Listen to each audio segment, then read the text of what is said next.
چار دیواری اور بلڈنگ سارے یہ 2 ایئرپورٹ بھی ہم نے کمپلیٹ کیے ہیں. جتنے بھی آپ پروجیکٹ بتا رہے ہیں یہ تمام میرا گورنمنٹ پروجیکٹس لگ رہے ہیں. جی میں نے آپ کو کہا تھا کہ ہمیں گورنمنٹ سیکٹر میں کنسٹرکشن آپ گورنمنٹ کے ساتھ مل کے جو ہے کام کرتے ہیں. اچھا جب بھی ہم ٹھیکیدار یا کسی بھی گورنمنٹ پروجیکٹ کے حوالے سے جو ہے تذکرہ سنتے ہیں تو جو پہلا خیال ذہن میں آتا ہے وہ یہ ہے کہ یہ لینے کے لیے یہ بڑے بڑے ٹھیکے بڑی بڑی رشوتیں دینی پڑتی ہیں. یہ زبان زد عام و خاص یہ بات بالکل ہے کہ ٹھیکیداری کرتے ہوئے آپ کو بڑے پیسے دینے پڑتے ہیں. مگر میرا جو اپنا اس میں تجربہ رہا ہے یا جو میرا اس میں وہ رہا ہے ایک مخصوص لیول پہ بلدیاتی کاموں میں یا چھوٹے کام میں کسی کا نام نہیں لینا چاہتا کسی کا کام کا اس لیول پہ یہ ضرور ہوتا ہے. مگر جب آپ ایک انٹرنیشنل لیول پہ بڈنگ کرتے ہیں اور اس میں آپ کے ساتھ انٹرنیشنل فرمز ہوتے ہیں وہ آپ کے کمپیٹیٹرز ہوتے ہیں تو وہاں پہ پھر یہ چیز ختم ہو جاتی ہے اور پھر یہ چیز معنی نہیں رکھتی ہے. اور آج کل اسپیشلی پاکستان میں جتنے بھی کانٹریکٹس ہیں وہ آن لائن ہوتے ہیں اور آن لائن ٹینڈرنگ میں تو کوئی ایسی چیز باقی ہی نہیں رہتی ہے کہ اس میں ہم بڈنگ میں کوئی ساز باز ہوتی ہے. بڈنگ میں ساز باز آج کل نہیں ہو سکتی اس لیے نہیں ہو سکتی کہ سب کچھ آن لائن ہوتا ہے. آپ کو یہ پتہ نہیں ہے کہ میرا مدِ مقابل بڈر کون آ رہا ہے تو جب آپ کو یہ پتہ نہیں ہے تو ساز باز آپ کس سے کریں. اچھا مجھے ایک بات بتائیں کہ آپ نے بتایا کہ آپ ماشاءاللہ 2 ارب سے زیادہ جو ہے سالانہ ٹیکس جمع کروا چکے ہیں. جی بالکل. تو آپ نے ایک فائنینشیل ایئر میں میکسیمم کیا جو ہے اچیو کیا ہوا ہے, ارن کتنا کیا ہوا ہے؟ ارننگ کا تو سچی بات یہ ہے کہ میں کوئی اتنی خاص کیلکولیشنز نہیں رکھتا. میں ایک پٹھان سا بندہ ہوں اور اس کا یہ ہے. باقی یہ ہے کہ اگر میں ٹرن اوور کا بتا دوں تو عمر جان اینڈ کو نے پچھلے سال تقریباً 36 بلین کا ٹرن اوور کیا ہے. اچھا ایک فائنینشیل ایئر میں ماشاءاللہ. مجھے بتائیں کہ 2 ارب سے زیادہ رقم ٹیکس دیتے ہوئے کیا جذبات ہوتے ہیں؟ میں صرف آپ کو یہ جو بتا رہا ہوں یہ انکم ٹیکس بتا رہا ہوں. سیلز ٹیکس وغیرہ اس کے علاوہ ہوتے ہیں یا جو صوبائی ٹیکس کچھ ہم پہ لگتے ہیں وہ اس کے علاوہ. میں پوچھ رہا ہوں کہ کیا جذبات ہوتے ہیں؟ بہت سے لوگ جو ہے ٹیکس چوری بھی کرتے ہیں. یہ میرے خیال میں اگر ہم ٹیکس دیں گے تو یہ ملک چلے گا. اور ہمارا سب سے بڑا جو المیہ یہی ہے کہ پاکستان میں آپ کو پتہ ہے کہ ٹیکس بہت کم جمع ہوتا ہے جتنا ہونا چاہیے. تو ہم تو اللہ کا فضل ہے اپنی پوری نبھاتے ہیں. مجھے بتائیں کہ آپ نے آج سے 30 سال پہلے اسی اپنے والد کے کاروبار کو کنٹینیو کرنے کا کیوں سوچا؟ آپ نے یہ کیوں نہیں سوچا کہ آپ اس ملک کو چھوڑ کے جائیں, باہر جائیں, وہاں پہ کوئی نوکری کریں اور وہاں سے ایک اچھی خاصی اماؤنٹ کما کے پاکستان بھیجیں؟ کیونکہ پاکستان میں کسی بھی شخص کو آپ مشورہ دیں کہ یہاں پہ کوئی کاروبار شروع کرو یا یہاں پہ کوئی جاب اپرچونٹی کریٹ کرنے کی کوشش کرو تو وہ کہتا ہے کہ یہاں کے حالات سازگار نہیں ہیں. میں چاہ رہا ہوں کہ بہت سے لوگ جو اس وقت پریشانی سے دو چار ہیں انہیں جواب مل سکے. میں یہ سمجھتا ہوں کہ جاب پہ اگر کوئی بندہ پہلے دن سے سوچتا ہے کہ میں جاب کروں اس کا مطلب ہے کہ وہ اپنی زندگی کو ایک سائیکل میں پھنسانا چاہتا ہے. تنخواہ لی 30 دن گزرے, پھر تنخواہ لی, پھر 30 دن گزرے, اور آپ اپنے قسمت کو جو ہے نا ایک مخصوص رقم میں گروی رکھوا لیتے ہو. تو مرد کے لیے میرے خیال میں اللہ نے زمین کھلی رکھی ہے, بزنس کریں, محنت کرے. بزنس کا یہ ہے کہ آپ جتنی محنت کرو گے, یعنی کہ اگر آپ سارا دن گھر پہ رہو گے تو آپ کو کچھ نہیں ملے گا. اگر آپ سارا دن فیلڈ پہ رہو گے تو آپ کو اسی سب جتنا آپ محنت کرو گے اس کے بدلے سے آپ کو ریٹرن ملے گا. تو بزنس میں اللہ تعالیٰ نے برکت رکھی. ماشاءاللہ آپ بتا رہے ہیں کہ آپ نے جو ہے 36 بلین کو ٹچ کیا ہے ایک فائنینشیل ایئر میں. جی. آغاز کہاں سے کیا تھا, کتنے روپوں سے؟ نہیں, میرے والد کمپنی کا تو بیس میرے والد صاحب نے رکھا تھا. لیکن میرے والد صاحب نے 46 میں, میرے والد صاحب نے 74 میں 10,000 روپے وہ بھی گاؤں سے ادھار لے کے آئے. 10,000 روپے سے یہ سفر کا آغاز ہوا تھا. گاؤں سے ادھار لے کے آئے. صحیح. آئیں ذرا یہاں پہ بیٹھتے ہیں اور جو ہے کاکڑ صاحب کے پاس آئے تو انہوں نے ایک روایتی سا جو ایک بیٹھک کا سما ہوتا ہے وہ یہاں پہ لگایا ہوا ہے. پختون کلچر کو پروموٹ بھی کر رہے ہیں اور میرا خیال ہے ایک کعوہ شاوا بھی پڑا ہے. تو آئیں نا ذرا بیٹھیں. میں چاہ رہا ہوں اس انٹرویو کا مقصد یہ ہے کہ بہت سے لوگ جو حالات کی کشیدگی سے پریشان ہو کے وہ سوچتے ہیں کہ انہیں یہاں سے راہ فرار اختیار کرنی چاہیے اور یہاں سے بھاگ کر کسی دوسرے ملک میں جا کے اپنی قسمت آزمانی چاہیے. میرا خیال ہے کہ ایک شخص جو ایک پسماندہ علاقے پشین سے نکلتا ہے اور پھر اتنا بڑا کاروبار کھڑا کرتا ہے کہ وہ 2 ارب سے زیادہ سالانہ جو ہے وہ ٹیکس جمع کرواتا ہے. اور اس کے بعد بتایا جا رہا ہے کہ یہ صاحب جو ہیں کور کینڈیڈیٹ تھے مولانا فضل الرحمان کے بھی. سیاسی کیا معاملات ہیں, کیا جس کے پاس 4 آنے ہوں, جس کے پاس رقم آ جائے, پیسے موجود ہوں, تو کیا ضروری ہے کہ اس کا سیاست میں بھی آنا فرض ہے. ناظرین، ان کی کہانی سننے کا مقصد یہ ہے کہ بہت سے لوگ یہاں پہ حالات سے پریشان ہو کے یہاں سے راہ فرار اختیار کرنے کی کوشش کرتے ہیں اور کوشش کرتے ہیں کہ وہ کسی دوسرے ملک میں جا کے اپنی قسمت آزمائیں. وہیں پر یہ صاحب جو ہیں بلوچستان کے علاقے پشین سے نکلتے ہیں، ایک پسماندہ سے علاقے سے نکلتے ہیں اور اتنا بڑا امپائر کھڑے کرنے میں کامیاب ہو جاتے ہیں. تو اس لیے ان کی کہانی بھی میں سن رہا ہوں اور مجھے پتہ لگتا ہے کہ یہ بھی جو ہے مولانا فضل الرحمان کے کور کینڈیڈیٹ تھے پشین میں. اب میں نے دیکھا ہے کہ جس شخص کے پاس 4 پیسے آ جاتے ہیں وہ سیاست میں اپنی انٹری ڈال دیتا ہے. واللہ عالم یہ اپنے پیسے کو جو ہے وہ ایک سیف گارڈ کرنے کے لیے وہ یہ کام کرتا ہے. کیا معاملات ہے سیاست میں کس طرح سے آئے اور کیا صرف انہوں نے ریاست کو ہی 2-2.5 ارب جو ہے ٹیکس کی مد میں سال میں جمع کروایا، کیا اپنے علاقے کے لوگوں کے لیے کچھ کیا؟ کیونکہ پشین کے حوالے سے جو ہمیں اطلاعات ہیں وہ یہ ہیں کہ وہاں پہ گیس موجود نہیں ہے، بجلی موجود نہیں ہے، علاقہ بہت زیادہ جو ہے پسماندہ ہے. تو جناب بتائیں، آپ نے گورنمنٹ کو تو بتا رہے ہیں کہ 2-2.5 ارب جو ہے سالانہ ٹیکس کی مد میں دے رہے ہیں، آپ نے اپنے علاقے کے لوگوں کے لیے بھی کچھ کیا؟ یہ تو ابھی ایسی بات ہے کہ پھر وہی بات ہے کہ میڈیا پہ اس کی زیادہ تذکرہ کرنا یا زیادہ اس بات کو اٹھانا میرے حساب سے کوئی اتنا اچھا نہیں سمجھا جاتا ہے. مگر میں خود اپنی کیپیسٹی میں اپنے علاقے میں اسپیشلی میں نے اپنا ایک وہ بنایا ہوا ہے، یعنی کہ ایک طریقہ کار بنایا ہوا ہے کہ مریضوں کا، جو ایسے مریض ہوتے ہیں جو خود آپریشن نہیں کرا سکتے، جیسے کسی کے دل کا ہوا، کسی کے گردے کا ہو گیا، کسی کی ہڈی ٹوٹ گئی، کسی کو کرنٹ لگا، تو میں اپنے حساب سے کافی کوشش کرتا ہوں کہ ایسا کوئی مریض میرے اسپیشلی میرے علاقے میں نہ رہے جو پیسوں کی وجہ سے اپنا علاج نہ کرا سکتا ہوا ہو اور وہ رہ جائے اس وجہ سے. تو اللہ کا کرم ہے، اس کی گواہی میرا علاقہ بھی دے گا. آپ نے اپنے علاقے کے لوگوں کے لیے کوئی جاب اپرچونٹی کریٹ کرنے کی کوشش کی؟ جابس تو دیکھیں، جو میری کمپنی ہے اس وقت میرے پاس تقریباً 3,500 لوگ کام کرتے ہیں. تو اس میں میرے علاقے کے لوگوں کے لیے میرا کھلا آفر ہوتا ہے کہ جب جو میرے پاس آتا ہے میں کبھی بھی ان کو جواب نہیں دیتا ہوں، بشرطے کہ وہ جو میرے جابز ہیں وہ ان کے مطابق ہو. یعنی کہ جیسے ہمارے پاس آپریٹرز کی ہوتی ہے یا فورمینس کی ہوتی ہے یا انجینئرس کی ہوتی ہے، تو میں کوشش کرتا ہوں. اس وقت بھی کوئی 20% لوگ میرے پاس علاقے کے ہی کام کرتے ہیں. اچھا، مجھے ایک بات بتائیں کہ آپ جو ہے کور کینڈیڈیٹ تھے مولانا فضل الرحمان کے.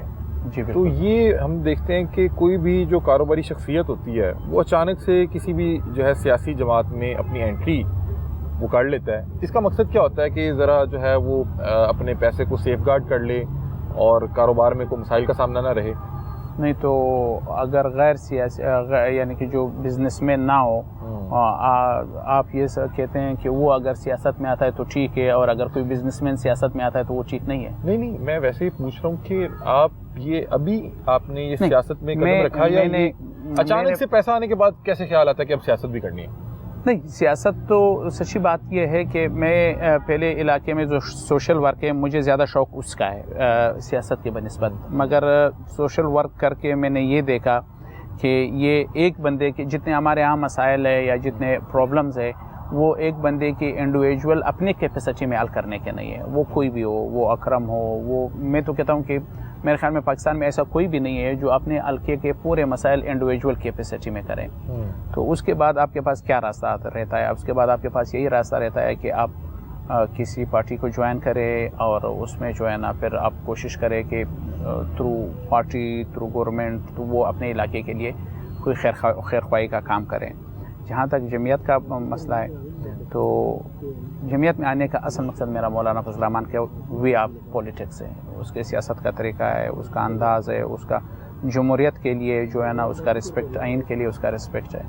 تو وہ دیکھ کے پھر میں نے سارے پارٹیوں میں نے یہی دیکھا کہ اگر واقعی میں مجھے اپنے علاقے کی طرف سے سیاست کرنی ہے تو یہ پارٹی میں تھے پرفیکٹ.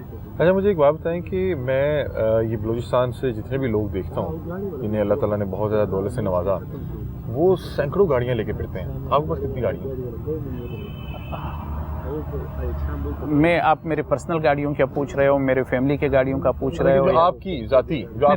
میرے ذاتی گاڑی میں میرے 4 آفیسز ہیں. یعنی کہ میں روٹین میں 4 جگہوں پہ رہتا ہوں. ٹھیک ہے. کراچی، اسلام آباد، کوئٹہ اور سکر. باقی بھی جاتے رہتے ہیں، مگر یہ 4 ایسی جگہ ہیں یعنی کہ جہاں پہ میں پرماننٹ ہوتا ہوں. اور میرے پاس ان 4 جگہوں پہ ایک گاڑی ہے. 4 گاڑیاں آپ کی؟ 4 جگہوں پہ میرے پاس ایک گاڑی ہے. فیملی کے استعمال میں کتنی ہے؟ ٹوٹل گاڑیاں جو آپ کے جو ہے گھروں میں گراجوں میں کھڑی ہیں؟ ساری فیملی کی گاڑیاں، یعنی کہ جتنے ہم فیملی ممبرز ہیں تقریباً اتنی گاڑیاں ہمارے پاس ہے. کوئی اگر ہم 20 فیملی ممبر ہے تو 20 گاڑیاں ہیں، اور اگر 25 فیملی ممبر ہے تو 25 گاڑیاں. مجھے ایگزیکٹ پتہ نہیں. اچھا، یہ کیا مطلب کہ انجوائے کرتے ہیں کہ جب آپ لوگ نکلیں، پیچھے ڈالے ہوں، پیچھے گاڑیوں کا قافلہ ہو، کانوائے ہو؟ یہ ایک کنسیپٹ ہے ہمارے بارے میں یا بلوچستان کے لوگوں کے بارے میں.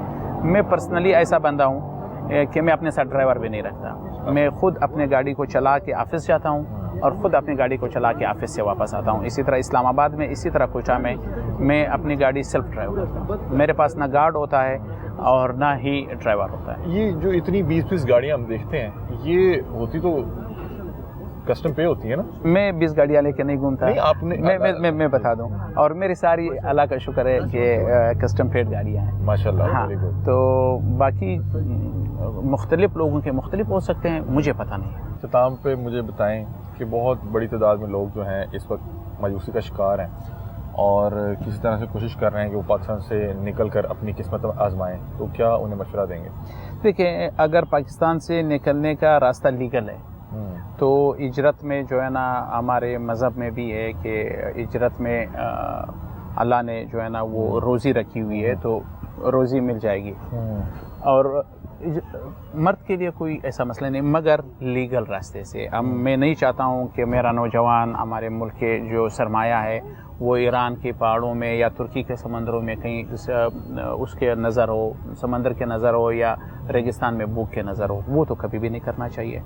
لیگل طریقے سے پاکستان میں ہو یا پاکستان سے باہر ہو، نوکری کا انتظار نہیں کرنا چاہیے. جتنی ہماری آبادی زیادہ ہے، جتنے ہم دن بدن بڑھ رہے ہیں، اور جتنے ہمارے ریسورسز ہے، جابس نہیں ہے. اور جاب میں کچھ ہے بھی نہیں. اگر آپ اسکلڈ نہیں ہیں، آپ کے پاس کوئی ہنر نہیں ہے، تو آپ کو کیا سیلری ملے گی؟ 20,000 30,000. اس سے تو میرے خیال میں اگر آپ کوئی ریڑھی لگاتے ہیں، کوئی بھی کام کرتے ہیں، پہلے دنوں میں آپ کو اس میں ضرور تکلیف ہوگی، مگر وقت کے ساتھ 4 سال 5 سال اسٹیبل ہونے پہ آپ اپنا بزنس اور اپنے پیروں پہ کھڑے ہو جائیں. تو نوجوانوں کے لیے میرا یہی مشورہ ہے کہ جابس کا انتظار نہ کریں.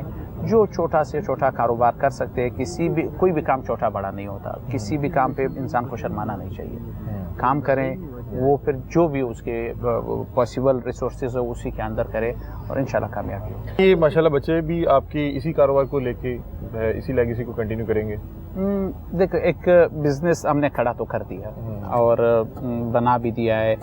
آگے اگر ان کا دل ہوگا اور یہ محنت کریں گے تو اس کو بڑھا دیں گے اور آگے اور بڑا کر دیں گے.